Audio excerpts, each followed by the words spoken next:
Hey everybody, welcome to part 4, take 2 we'll call it, since I decided to redo part 4 as well from my rambling last night.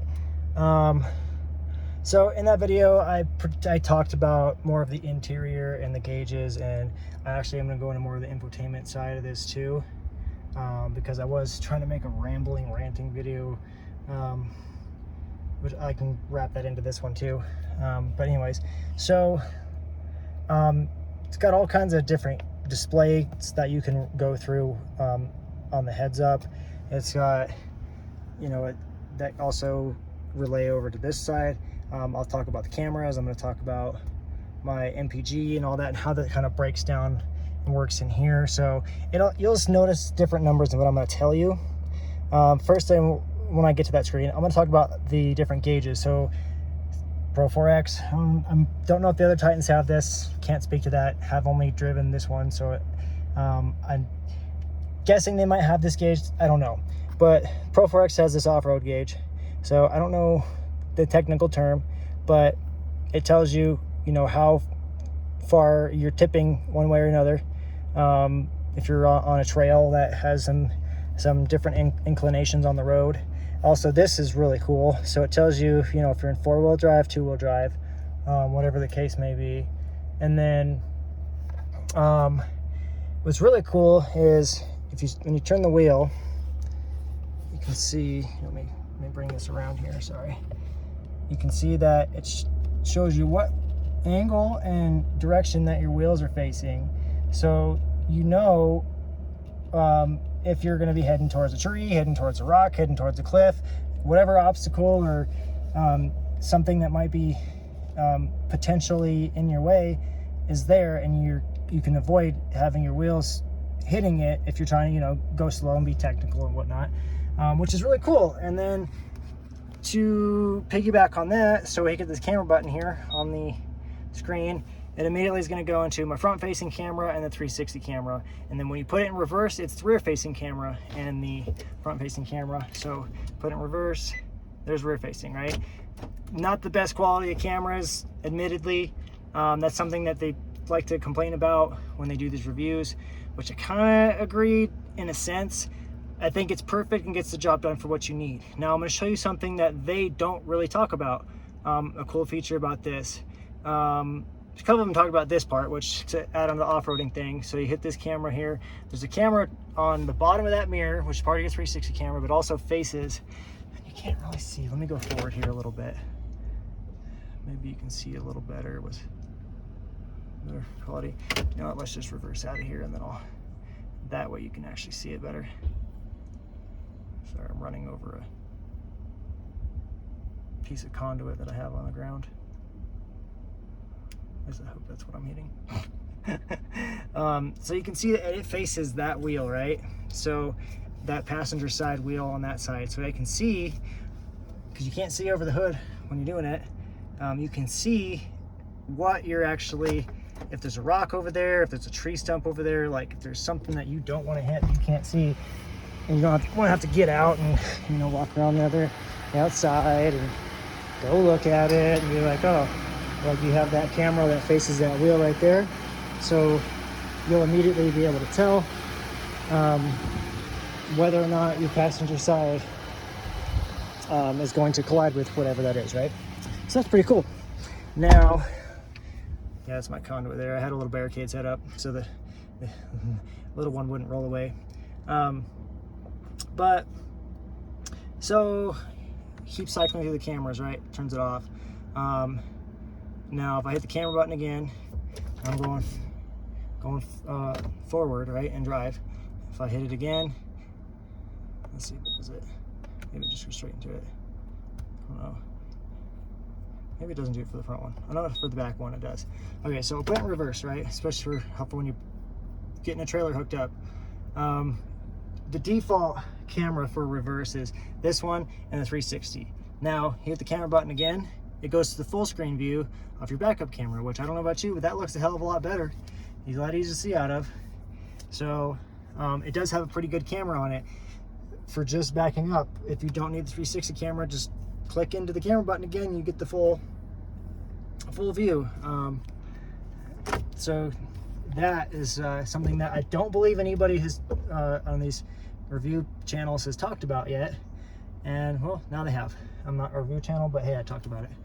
Sorry, I'm pulling back into my garage. It's hot out today, so get out of the sun. I could just close this awesome sunroof, but I don't like to.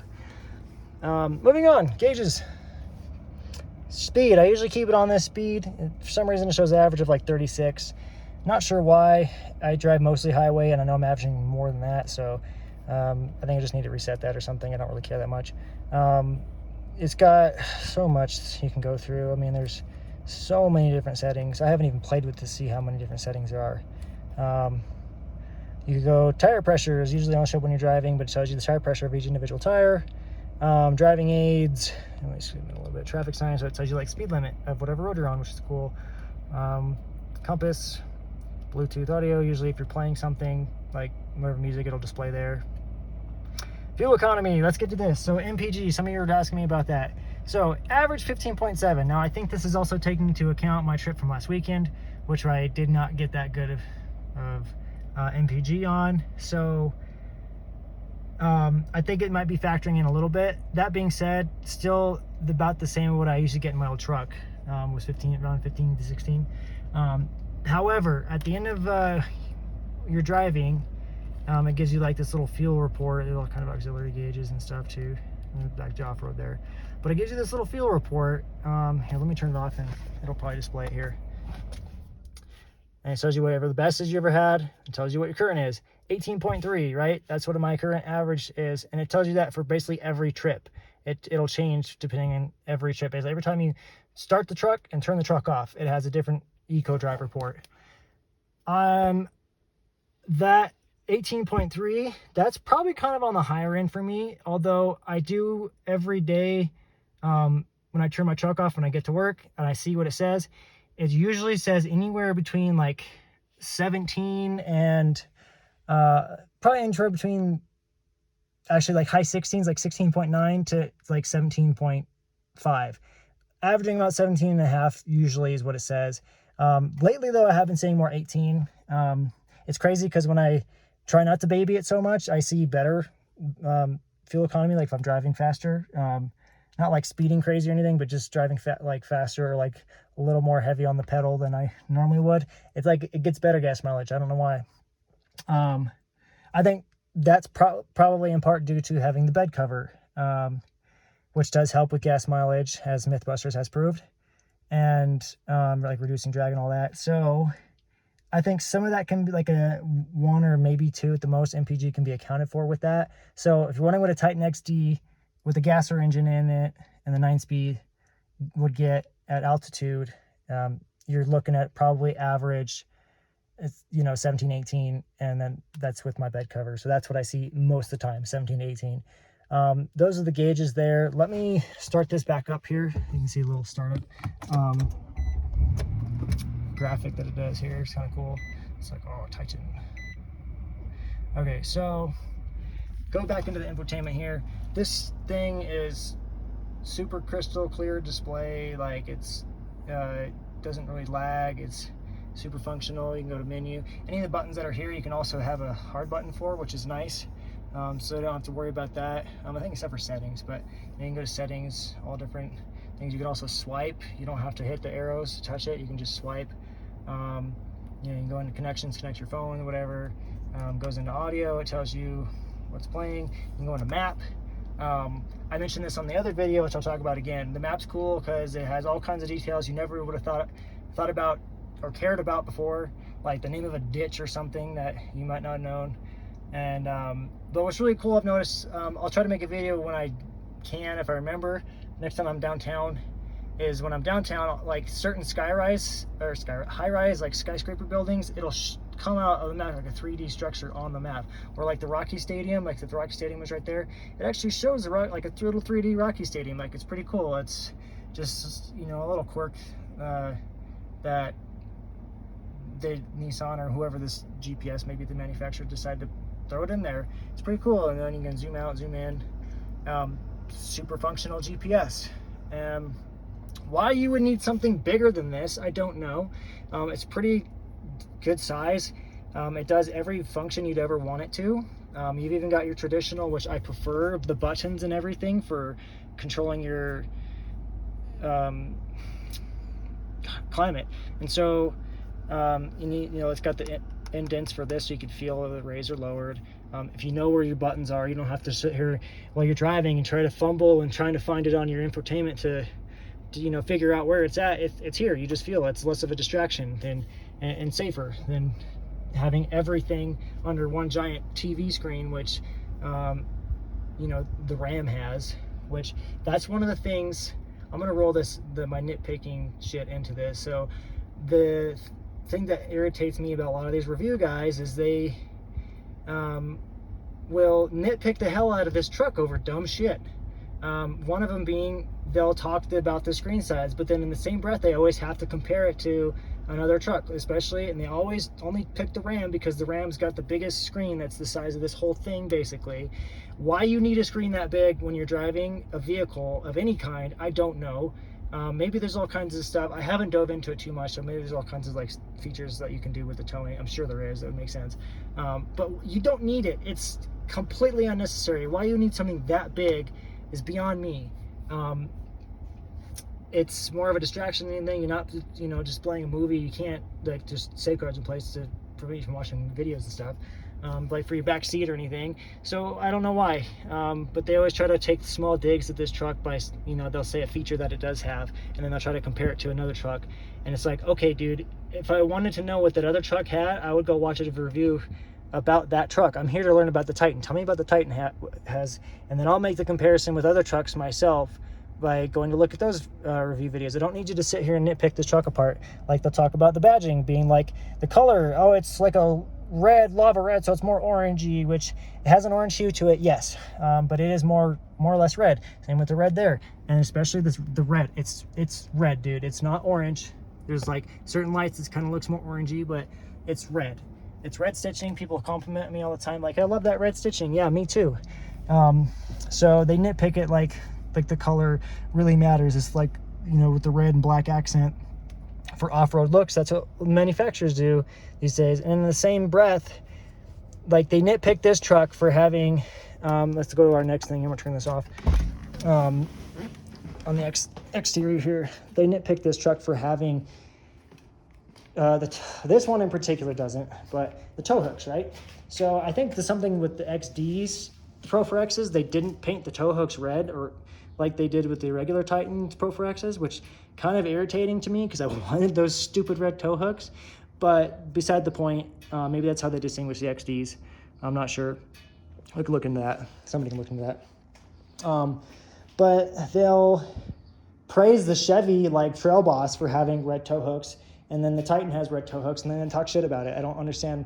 It's like your bias is showing, bro. Like, but I don't care about the Chevy's Trail Boss hooks when I'm here to learn about a Titan. So stop telling me about that. Same with like the mirrors. The mirrors, they'll be like, oh, Titans come standard with these cool tow mirrors, and they'll compliment the tow mirrors, and then they're like, but they're not power folding like the F-250s or whatever, and they'll name a different truck that has power folding, power extending mirrors. And it's like, okay, yeah, they're nice and convenient to have, but think about it this way.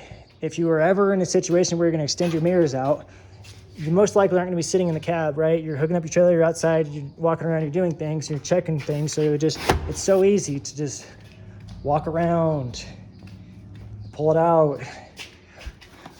If you're finished with it, you push it back in. It's that simple. I mean, they still are power adjustable and stuff, so it's the bottom part is not. So the blind spot part, not. You have to manually do that, but this part you can still adjust from the inside. Like I said, it's semantics at that point. It's not a big deal. It's just something that they like to nitpick this truck over, minor things. Now let's talk about payload. So this truck particularly, it's pretty much set up like the Platinum Reserve. It's got all the extra features and like luxurious features. It's got the premium package with the leather seats, heated, cooled.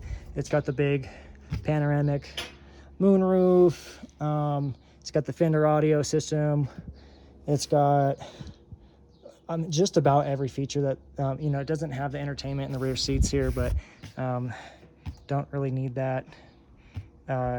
It's got just about everything else though, almost that the Platinum Reserve has. So for all intents and purposes, let's call this the Platinum Reserve Pro4x. So all that being said, with all the features too, like Titan boxes, side steps, all the extra weight that's added into this vehicle, my payload sticker shows this. So it is at 1818 for my payload on this truck, this particular truck.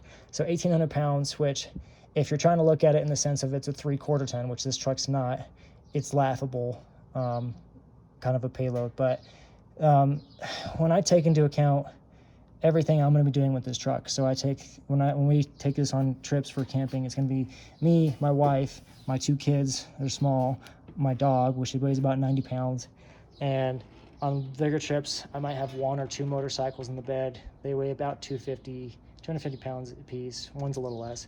So there's about 500 pounds extra in the bed. So you're looking at between passengers, cargo, trailer weight of tongue on the trailer. I'm not getting close to maxing this payload out, especially with the weight distribution head. So I'm not worried about that at all.